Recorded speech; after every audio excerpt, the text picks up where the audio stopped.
And we are live. You already know who it is. My name is Mike Kyle, aka the Fantasy Vulture. I have over a decade worth of fantasy football experience, and I've continuously competed for fantasy championships over the course of the past 6 seasons. Let's make it 7 in 2020. But enough of me. I'm here for you. On today's episode of the FB Show, we are continuing our Week 2 game previews, breaking down every single NFL Week 2 game through the lens of fantasy football. Up next, we're going to be talking the Jacksonville Jaguars versus the Tennessee Titans. So if you're excited for this game preview, hit that like button down below like an open receiver downfield Ryan Tannehill style, and also smash that subscribe button like a power running back up the middle so that you never miss a video from me. And last but not least, you can follow me on all social media platforms at FFVulture, and if you missed any of my other Week 2 games, there will be a playlist linked right up here as well for you to check those out. Let's get rolling. This is my third video in less than 35 minutes, so the voice is starting to go, but it's cool because we got water on deck. All right, let's rock and roll. We are talking Jags and Titans, a game that surprisingly I have a lot of interest in for personal reasons, so more on that in just a second here. But let's go through some game notes. Actually, I need to pull up the over-under for this game. I got a little bit too ahead of myself before we went rolling, before we went live. Let me just jot this down real quick. Nothing like some live editing as we go, right? All right. And it doesn't, actually, it's very, very funny that this over-under kind of matches everything I was going to say initially. All right, let's rock. So, first things first, A.J. Brown, wide receiver for the Tennessee Titans, has been ruled out with a knee injury. As somebody who loved A.J. Brown's matchup this week against the Jags and that defense, that actually did play very well last week, admittedly.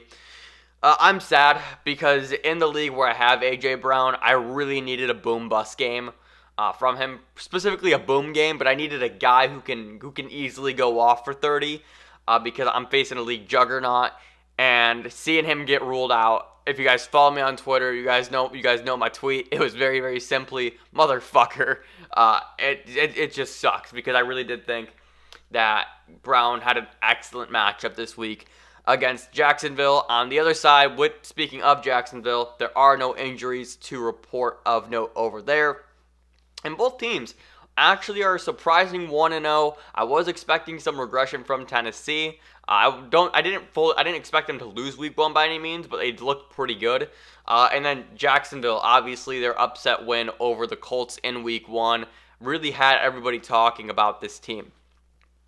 The Titans continued their ground and pound plus play action style of offense versus Denver. I didn't think there was anything like new or, there was no revelation about that. But it did just confirm that, this is how they're going to win games all season long. Give it to Derrick Henry twice, and then play action on third down, and let Ryan Tannehill just try and make an easy throw, and really let that play action, or really let the Derrick Henry runs open up the middle of the field for those play action calls.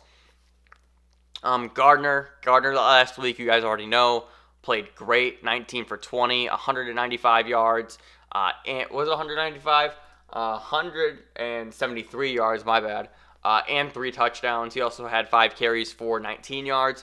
Look, that game versus Indy last week, I was able to take a mini victory lap as a guy who just talked up Gardner Minshew all off season, and somebody who drafted him in the last round of my fantasy draft in my other league, in this league, as my quarterback. And it was actually really cool because my brother hit me up after the Colts game, the Colts Jags game, and he was actually sitting next to me, and he said, what is it with you and these late round quarterbacks? He goes, Lamar last year, Gardner Minshew, and he just gave me this look of, what the fuck? What the hell do you know? So that was a pretty cool moment for me because I am the person in my league who gets the most shit because of how seriously I take this great game in this thing that I love so much. So being able to get props like that, a nice little dap up from the bro, that was a cool moment for me personally. All right, let's actually talk about some start sit and what you're doing this week for fantasy involving this game. Your Jacksonville Jaguars auto starts are none. I don't think there's a world where you are automatically starting anybody on the Jags. I didn't play Gardner Minshew last week, and I'm probably not playing him this week. And I'll tell you who I'm going to play in just a moment instead. So there's nobody on Jacksonville who I'm going to auto start. Once again, it's just one of those things where I'm really trying to feel out what this team does during the first few weeks of the season, just to get a better idea of what things are going to actually look like. Having Jay Gruden as your offensive coordinator, James Robinson in the backfield, Chris Thompson in the backfield. You're now Gardner's now learning to play with rookie Laviska Shenault, developing that chemistry with DJ Chark, and of course Chris Conley was getting some run there as well. So there's just a lot of moving parts here on this Jags offense, and I'm just kind of taking a wait and see approach in terms of when I'm actually going to feel comfortable starting them. On the other side of the ball for Tennessee, your auto starts are going to be Derrick Henry and Ryan Tannehill. Let's talk about this right now. As somebody right here who has the Tannehill and Henry stack, I really had this thought after the Monday night game. Going into that game, Monday night, I was down 30 with Tannehill and Henry. I ran the math and I had an 88% chance of winning because that was the percentage of which the two combined for 30 on any given week last year. The Ryan Tannehill, Derrick Henry stack is the single most powerful stack in fantasy football this season. And this was a revelation again that I had after the game. And it really just put things together for me here. Think of it this way, right? The majority of the plays, Derrick Henry is going to get the ball, right? Derrick Henry is just a bell cow running back, one of the few last Iron Men standing in the NFL. Again, he's missed, I think, 2 games throughout the course of his NFL career. And then he's just going to get the ball 30 times a game, right? So you're going to get a guy where the offense is really just built and structured around him as your running back, right? But you also have a really capable quarterback who's able to throw for 250 and 3 touchdowns on any given week as well. And his floor at a minimum is 250 and 1, right? So not only are you getting guaranteed production from both players, it's also game script proof in the sense of if the Titans are up by 20, you're going to get 30 carries from Derrick Henry, and he's going to make up for any lost work that Ryan Tannehill was going to have for that game. And on the other side of the ball, not on the other side of the ball, but on the other hand, rather, if Tennessee is trailing and they need to start playing from behind here, Ryan Tannehill is capable enough to throw for 303, 350, and 4. Like, he's always going to be able to put up numbers almost regardless of game script here. So that has me really, really excited for this stack. And there was, like, really when I was thinking about it, how many other players can you do that kind of stack with? Where no matter what happens, you're going to get guaranteed production from both players that you start. Because it's one thing to use a wide receiver and quarterback stack, and you're more so doing that for the throat slashing of the touchdown, right? Getting that 10-point stack off of a touchdown is one of the best feelings, if not the best feeling in fantasy football. But specifically with this Tannehill and Henry stack, it just functions in a way where no matter what Tennessee does, or no matter what the game script is, you're going to see work. You're going to get guaranteed fantasy points here. And I think that's something that's very, very unique to this situation, right? Now, let's say you have the Alvin Kamara, Drew Brees stack, for example, which is something that I faced last week, actually. There is a level to that as well, because Kamara is not necessarily going to come off of the field because he is the passing down running back as well.